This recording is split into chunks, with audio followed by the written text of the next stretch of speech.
Pomegranate Groves, podcast number 11. We're talking today about setting boundaries with your clients and your friends, and maybe even yourself. Oh, yes. Great Yeah, topic. very. It's very important. And I think when I first started doing tarot, it didn't even enter my head, the word boundaries. It was, I don't know, but when I sort of first began doing it and I was teaching myself, it just wasn't even a consideration, but it's actually hugely important. And I think certain boundaries need to be established from day one, to be honest. I wish I had known that years Yeah, ago. Yeah. And yeah, it's not just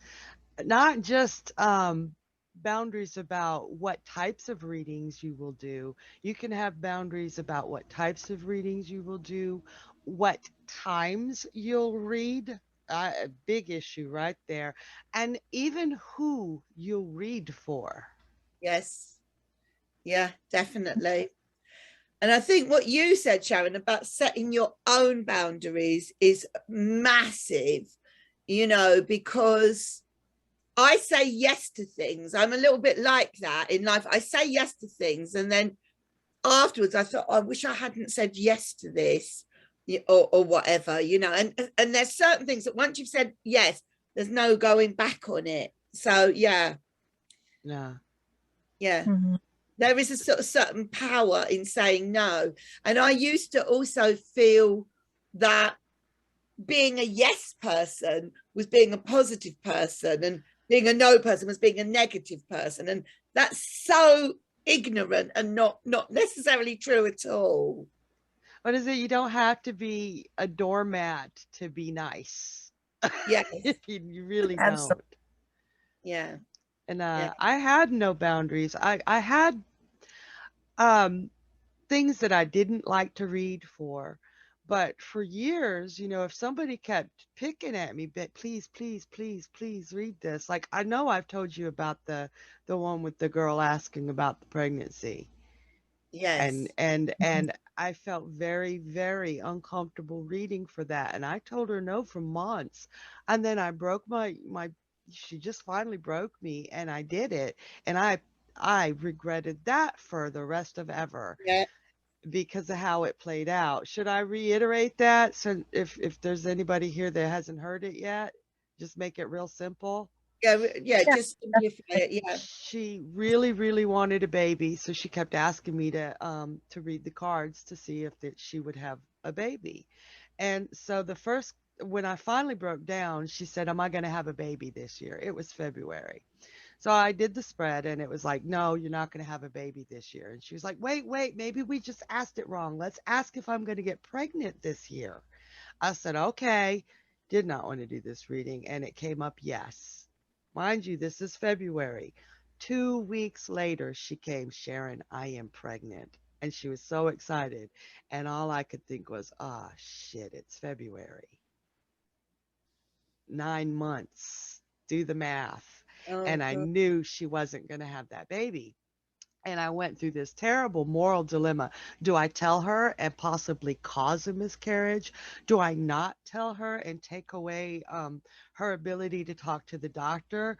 I eventually decided Oh, not God. to tell her because she was so happy. I did it wrong. I did it absolutely wrong. Should have discussed it with her in a way that wouldn't stress her out, where she could talk to her doctor and say, "We need to check for complications," where she could be careful. When she miscarried, she probably still hates me to this day. She was just so angry with me. Can I just ask you, what exactly was your boundary? At that point, I really didn't know what my boundary was. I wasn't one of the readers who didn't do health readings. I just knew that that question made me intensely uncomfortable. And I From did her? not want it, From yeah, her? Or from had, anyone, from okay. anyone. That question really made me uncomfortable. It I don't even know why. It just I knew it shouldn't be something that I'd read for. Now I know, if she wanted to, she could have sued the hell out of me. She really could have sued me for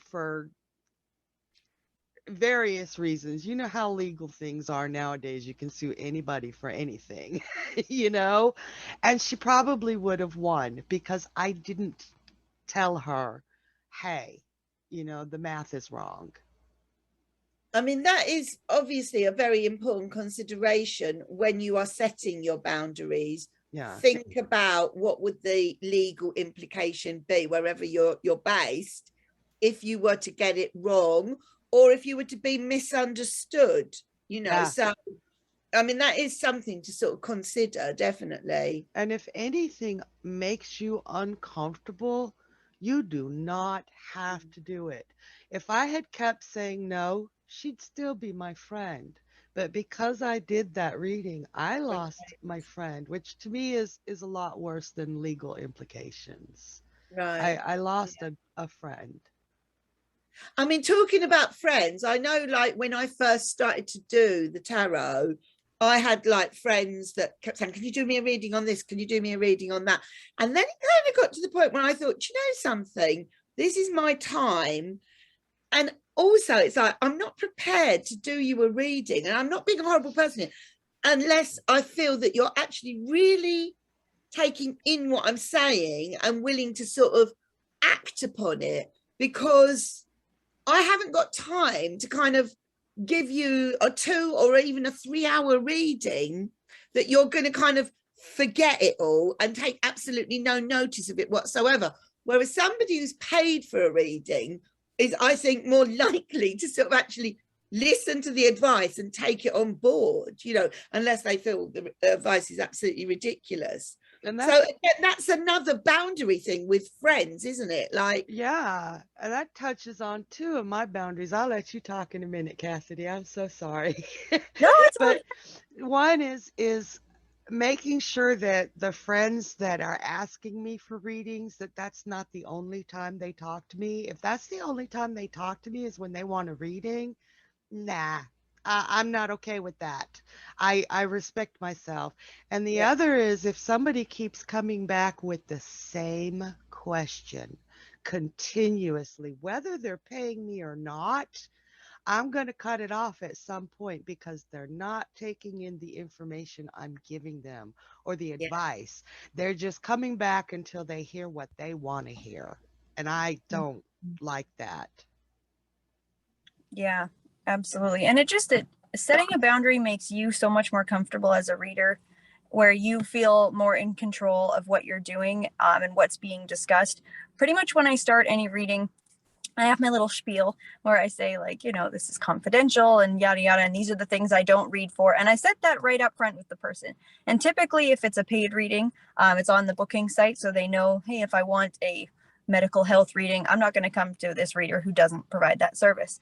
So part of setting a boundary as well is obviously saying like what topics you don't read for. But if there's certain things, and we touched on it a little bit there last week, I have on certain platforms like don't come to me for mediumship readings, or like don't come to me for missing persons. Some things that I have some experience with, and I know I can use my cards for certain things, but maybe I don't feel that's where my specialty is, or there's someone else I could refer them to that could provide that service better.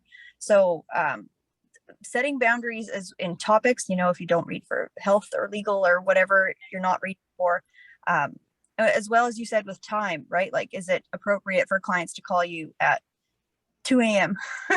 for a reading? Is it appropriate for, like, you can turn off your buttons, turn off your phone, have a separate phone if you're someone who needs that extra bit of space. But any way that you set and structure your boundaries, especially if you move into this in a professional space, it's going to make you feel a lot more comfortable with your work. Just like any other job, if you would, turn your cell phone off on a weekend, or, you let your boss know you can't get a hold of me while I'm on this bit of time, things like that. Like, boundaries are so important, and they're different for everybody. You really need to figure out what your boundaries are. Maybe you don't mind answering the phone at 2 a.m. Well, What you? this okay, I never was able, you guys know me. I do not do well at setting boundaries. I'm just learning and you guys are helping me learn. But I think it was last November or December, and I won't say who, but I got a call at midnight 30.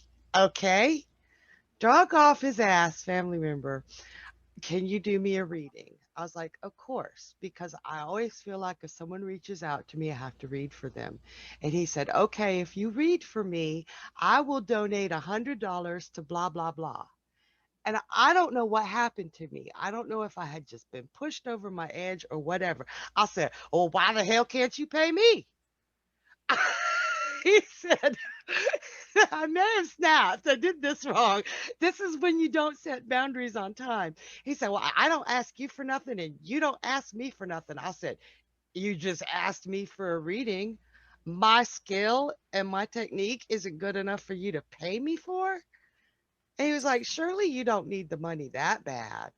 I was like, I'm doing you a service. You called me at midnight 30. You get to pay me. I mean, I've never been like that with anybody.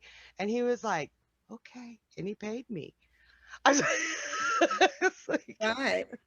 but I had waited. I had been pushed so far, so long that I kind of snapped on him. You see what I'm saying? If I had set those boundaries earlier, I wouldn't have gone into bitch mode alpha.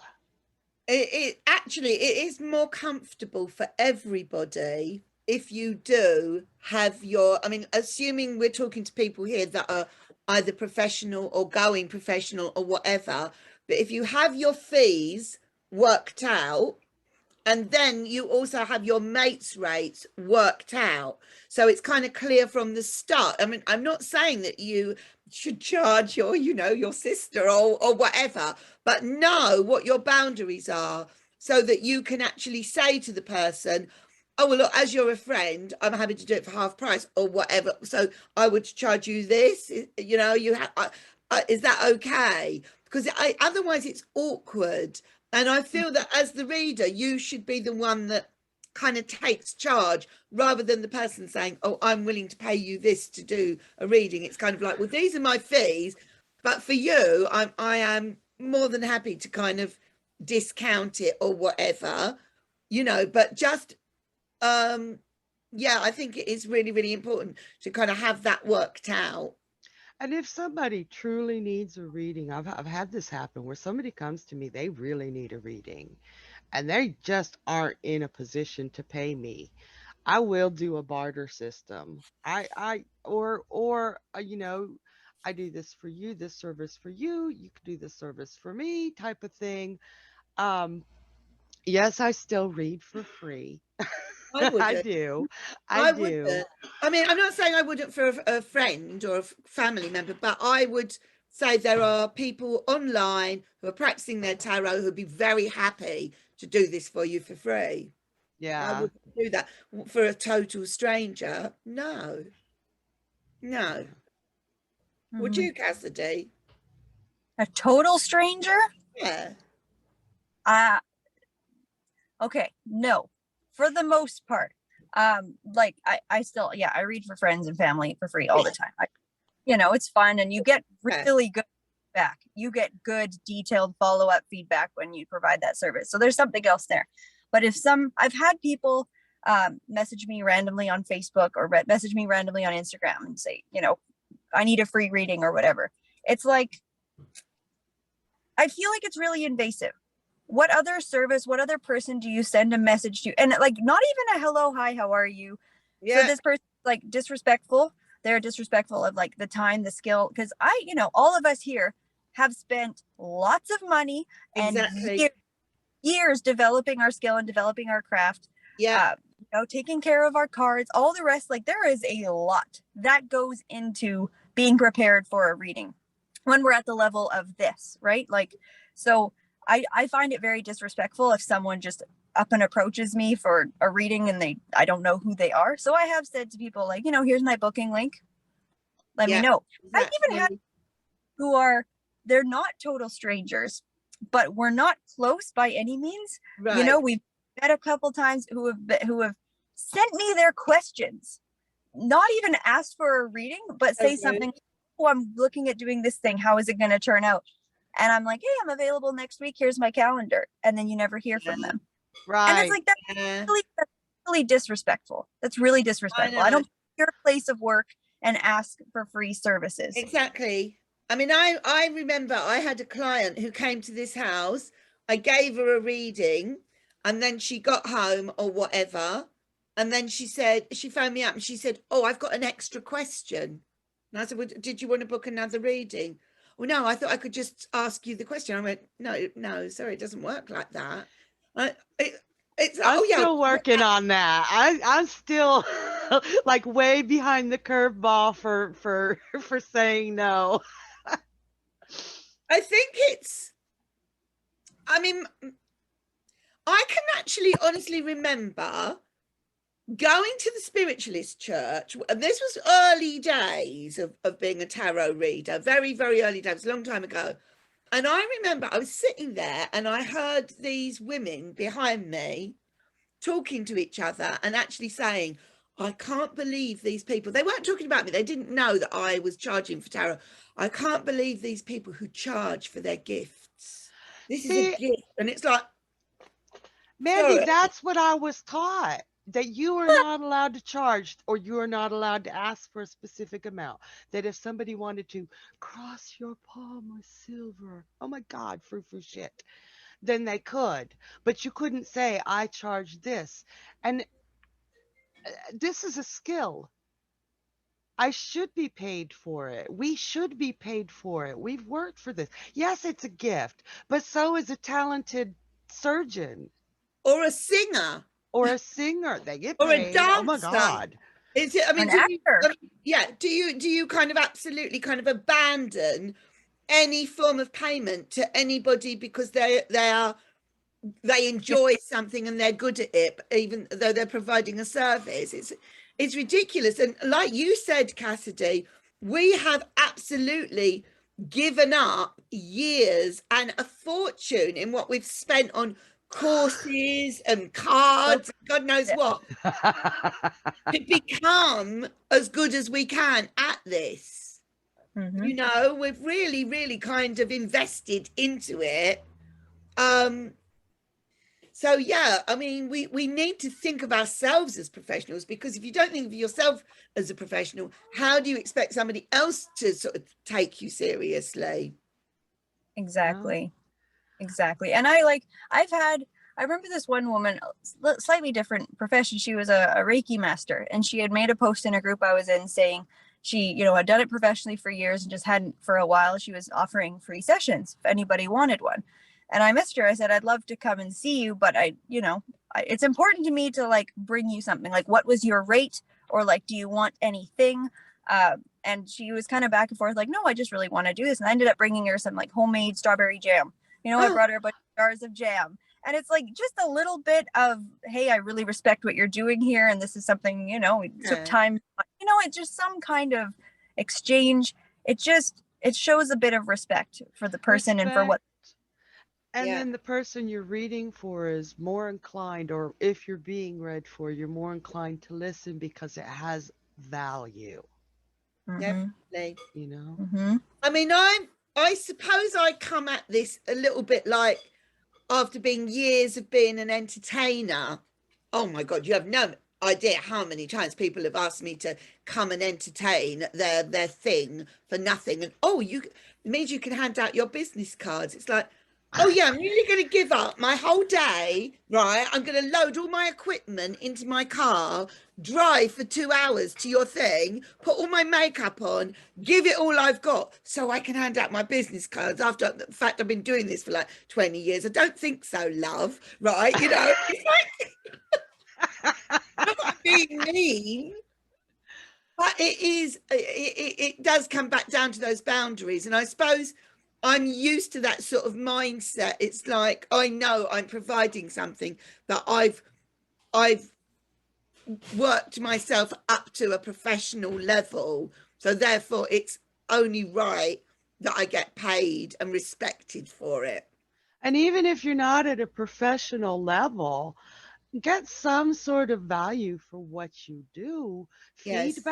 Feedback for a beginner is some great. Even if it's negative feedback, you know what you're doing right and you know what you're doing wrong. It's really interesting. But when I was doing the phone lines, I went on the phone lines really as practice to begin with. I thought this is an opportunity to practice what I'm sort of like teaching myself with this tarot. I was sort of self-taught at this point. And I thought, and I'll get paid a little bit, you know, because obviously the phone company, that they get the bigger cut of it. But that's all right. I understood that they're running a business. So I accept that, you know, they've set up the whole system, they're doing all the advertising, and you get your sort of your amount. And then I was getting enough positive. I mean, I was nervous and I didn't trust myself, but I was getting it right a certain amount of the time, and I was getting some good feedback, and I was getting certain people that were coming back again. And that's when the penny dropped. I thought, now, although I might only be getting, I can't remember what it was, let's say £15 an hour or something, those people are actually paying nearer to £60 an hour, and they're happy with this, and they're also, they keep coming back to me for more readings, and that made me realize what my readings were worth, in a sense. Yeah. The penny dropped, so it wasn't so much what I was getting, but it was kind of, I started to realize my worth. Definitely. It was interesting.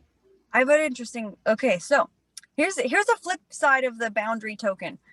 This is a cool story, and I hope like somewhere this makes sense for somebody. But I had someone order a reading with me, and they had asked a question to the tone of, on a scale of 1 to 10, I need this question answered. Like they wanted a number between 1 and 10. Okay. And the original thought was, this is weird. Not even like it's weird, but like I don't know. Like I'm not going to pull a card, and if I get a 3, I'm going to tell them it's a 3. Like that's, I don't read that way. So I sat with it for a while, and I was going to message them and say if they had anything else they wanted to ask or like something. But what I ended up doing a reading for this person, and I did give them a number based on the reading that I had, and then I was able to provide, I used cards to give me some context for that number and a little bit more about the situation. And that person left me a phenomenal review and has been back for many readings over like months. So this is what I want to say about your boundaries. Even if you get a request that isn't like, that wasn't pushing up a bound. I don't have a boundary that says I don't provide statistics, really, you know. I wasn't, so it was something I wasn't really prepared to read for, but I got an answer. The client was very, to be honest, it wasn't what they wanted to hear, but they were very happy with it. And they've been coming back. So when you set a boundary, set it so that it's, you know, to your best interest, not that it would block any sort of thing that you could read for and you could provide. You know, just have that little bit. I think it makes you uncomfortable because you don't know if you can do it, that wouldn't stop me because I'm learning tarot. Man, it can answer anything. So if somebody asks me something that I've never tried to answer before or type of question, I'm like, let's see what we can do. But if it makes you feel sick to your stomach or gives you that feeling in your chest, like, no, I agree. don't do it. Mm-hmm. I Sorry, do agree. Mandy. It sort of does depend on the circumstances. It was a bit like when Joanna asked me to look for that passport, you know, for my nephew. This is my sister. And it was like, well, I know you can do dowsing with tarot, but I've personally never done it. So I don't know how comfortable I would have been to have charged someone to have done that. But as it was my sister and she wasn't paying, I said, well, I don't know if I can do this, but let's give it a go. It was an opportunity to, you know. So I do feel if someone is paying, I want to feel that I can do it. But that doesn't necessarily mean that I wouldn't answer a question I've not answered before. Mm-hmm. That's an interesting one, Cassie. That sounds like quite Yeah, an interesting. I would have been going, huh? Yeah, that was my first response too. I was like, if someone said to me, "Oh, could you ask a question of a dearly beloved departed person, I would have to say no to that, because I know I'm not a psychic medium. Although I did do it once for someone on the market. I said, look, I'm not a medium. I'll do you a tarot reading, but I don't mind doing one card and sort of seeing, and saying, what message is it from the grandfather or something like that. But that wasn't the whole reading. But you do have to understand, I'm not a medium. I can't guarantee that message is coming from that person, but I allocated a card as if it was, and they went, that's exactly what that person would have said, so. But it was just a small part of the reading. And And all my years of tarot, I've never had anyone ask me for a message from the other side. But I have had readings where, there are blockages or things that someone has to work through that have yes, something to do with somebody who's died. And for those times, and I am not a medium, but with my cards on those times, I've heard their voice and I've seen the really, situation and been able, man, lots of tears, but I've been able to tell the person what's holding them back and the message. Like a good example, I had some Native American oracle cards at one point, and this young lady wanted to be a healer so bad, and all her cards were fantastic for healing, but there was this bat that was holding her back. And I was looking at the bat thinking, why is this bat holding her back? And I heard yeah, a voice. I heard him say, tell her it's not her fault. And I saw a little girl sitting by a couch holding her daddy's hand. And I started crying. I was like, oh my God. He died when she was 8 of cancer and she couldn't heal him. I didn't know that. When I told her what he said, yeah, yeah, she just, she was a different person after that. She was wow, so much, she thought it Wow. was her fault because she couldn't heal him. And that was what was oh, keeping her from being a true healer. right, Wow. It was, amazing. but Yeah, I mean, maybe you could have been a medium, Sharon, like getting a sort of like a reaction like that strongly. it's only when I have the cards, but I can hear them and I can see what they're showing me. But outside of that, I don't. Right, yeah. Yeah. I would not pretend to be a medium. No, I would never. If somebody No, actually came to me asking for a mediumship type reading, a yeah, message from the other side, those were not answers that I was looking for specifically. That yeah, was just them saying, hey, Yeah. and you, as a medium anyway, you can't just call up whoever the person wants to talk to. They might not even be here anymore. They might yeah, have moved on. yeah, So I can't claim that, but with the cards are powerful. yeah, They definitely. are. And said before about like feedback from people. If you're wanting to learn a skill, what an excellent way to give the disclaimer, hey, I'm new at dowsing, or I'm not a medium, but I want to learn, I want to try and connect this way. And if you can get some really good feedback from someone, that's a that's that's worth the free service. And I do that even still when I'm learning new systems, trying out a new deck. I've never used a brand new system or a brand new deck of cards for a paying client. No, not me. No, No, absolutely not. no. Yeah, That's not my person. I'm not saying that anyone else has to believe it, but I am not a paying person is not paying for my experimentation, really, in that sense. exactly. So I totally That's agree. Yeah, actually a good boundary. If it's yeah, yeah, something new to you, don't be charging. yeah. That's So I yeah, have a few channels of places where I offer free readings with my disclaimer, I'm learning this thing, and that negative feedback is worth as much or more than that positive feedback to really hone in on the system, to hone in on your skills.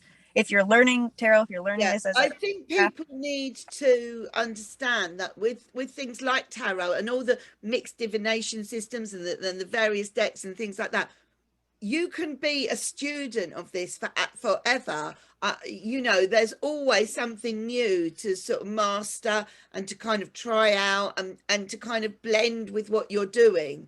It's never boring. It's never like, oh, I know it all. That's it.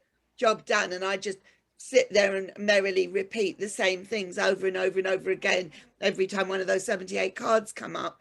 So yeah, there's always new things, and I think that's absolutely right, Cassidy, that if you're trying out practicing something new, yeah, I wouldn't charge either for that. No, but trade for feedback. That is Feedback that, is, Yeah, even like Cassidy said, if it's at least what is that called when it's negative but they're helping you? constructive criticism. Constructive criticism, especially because, especially if it's a new system and somebody comes back with constructive criticism, hey, you got this wrong, and this is what happened. You're approaching it wrong, or that you need work to do before you start Yes, charging. yes, That's Mhm. really important. Yeah. yeah, For absolutely. boundaries, we've got monetary boundaries. We've got what we will and will not read about, Yes. when we will read, who we will read for, and those personal boundaries we set. You're on mute. Where we will read as well, because I know, like, I've had people come to the house for readings since the COVID is kind of subsiding. I've decided I actually quite like doing the readings on Zoom. I know the readings are exactly the same. They're not getting any different approach to the reading or the answers. I'm doing exactly the same as if they were there. And I've had people begging me to sort of like come to the house for readings. And I did one. And then after that, I thought I did it and it was fine. But you know what? I don't quite feel ready yet to kind of let people come back to the house. Yeah. So I'm Mhm. I'm sort of keeping up that distance at the moment. I've set that as a boundary for myself. Obviously, I'm allowed to have them if I want to. Right, but if you're more comfortable doing it on Zoom, think really hard about what boundaries you want to set, because if you don't start setting boundaries right away, you condition people to expect what you're giving away. And when you Yes, Mhm. stop giving it away, whether it's the time, the length, the who, any of it, when you change your boundaries, people get really pissed off. yeah, So think about your boundaries and try setting them early. And if you're having a hard time setting all of them at once, just do a little at a time, little bit at a time. yeah, Mhm. yeah, definitely. Yeah.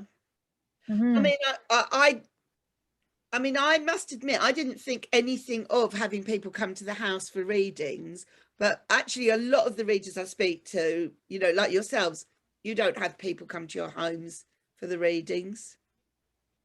In my case, and if you anyone else who's renting a place, find out if it's in your lease agreement or whatever that you can or cannot operate a business out of your home, because I cannot. So I can't have people come to my home. Um, that's a big, legal reason why I don't. Also, yeah, I enjoy doing them online. I like going to markets and Yeah. festival fairs and stuff. I think that's really fun. I'm not super set up. Like I don't really like I have my reading desk, but it's like a one person desk. I don't have a Right. excellent, beautiful setup. They'd have to kind of walk through my bedroom the way my house is set up anyway. But yeah, so it just if I had my own place and I could have my own little, cool shed outside or a nice canopy, something outside, I would do it at home, I think. In my case, I'm just a damn crazy magnet. Yeah. I mean, nope. Some people they don't need to know where you live. No, that's Yeah. true. And that is true. I mean, I've literally had people, it's very rare, like knock on the door and say, I've come for a tarot reading. No appointment, no nothing. It's like, oh my God. Oh, I know. Very strange. Yeah. That's like if you're in a shop, sure, I come on know. in, but in your home, I that's know. so No, I have weird. had that. I have had it. Just just like that. No Yeah. warning. Yeah, Yeah. even when I operated out of my home, they always called me first. Yeah. That's so weird. They normally do. Yeah. But yeah. Yeah. No, Boundaries are absolutely essential, and it's really good that we've done this podcast about it, because like I say, at the beginning it didn't even occur to me that there was such a thing. Nope. Yeah. Years and years. And when I started setting my boundaries last year, people did. They're like, why? Why are you so mean? It's like, I'm not mean. I swear to God, I'm not mean. I do think it's like not being frightened to say no to something. It's like you it's not the end of the world if like somebody contacts you about a reading, and you sort of think, oh, that's going to be another however much you charge. Oh, that's good. Like, you know, I'll get this. I'll get paid for this. And then within a short amount of time, you realize that it's not suitable. You're no worse off than you were 10 minutes ago before you took that phone call. You can just say, no, this isn't right for me. Yeah. But like I said, I've had years of conditioning people to expect me to give it for free or at midnight 30 or, Yeah. so eh, there are some people that are like, whoa, what happened? Yeah. So And those are the people, sooner's better than later. Huh? yeah, that just shows people who have been taking advantage for far too long.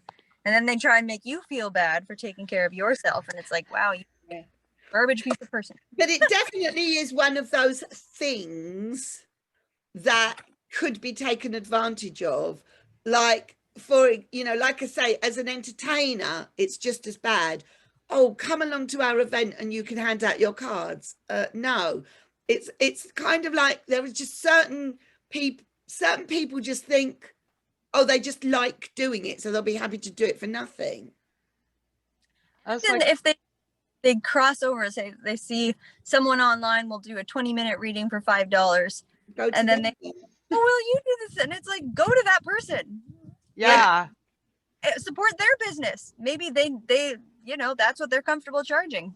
That is another thing as well. I mean, we are all unique. We are all totally unique. It's not like we are a packet of cornflakes and it's like, well, why is it my packet of cornflakes £1, yours is £2, and Cassidy's is £25? It's the same packet of cornflakes. No, we are absolutely unique individuals. So if you want your experience to be with any of us, you will just have to pay what we feel is appropriate as an individual to pay us. And a lot of those cheaper readings are beginners that are just learning, which they're learning how to charge. Good for them. Good for them. And while they're learning how to read.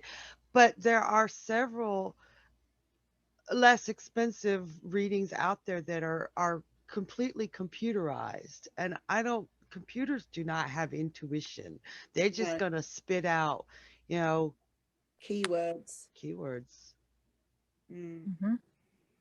Yeah. And I'm certainly no computer. I do feel the same about the tarot as I felt about the entertainment, and that is you reach a sort of a level where you know what your worth is, and it's kind of like, sorry, but if you want me, that's what it's going to cost, because otherwise you start to kind of devalue yourself. Yeah. And I don't think that we charge crazy amounts. We probably don't even charge what we're worth, but we do charge. Yeah, exactly. So if you would like a reading with any of us, that it's all on our website. But yes, we do readings, and we also teach the tarot as well. So yeah, and astrology, and we have events and all sorts of things going on. So please subscribe, and what else? Like. Yeah, sign up for our newsletter, all of that sort of thing, to find out what's going on. So yeah, great. Leave your comments. Yes, please give us some constructive criticism. What, Cassidy? Yes. And let us know if you have any topics, if there's something you want us to talk about in the Yes, terms of definitely. Yeah, this astrology. podcasts are for you. Yeah, Yes. so And we, write it. Nope. we definitely don't charge for the podcast. So yeah. On that note, Yes. See you the next time. bye, y'all. Bye. Thank you for engaging with us. Please like, subscribe and share. To book a personal, in-depth reading and to learn more about our incredible courses in tarot and astrology, please visit our website www.thepomegranate.grove.com.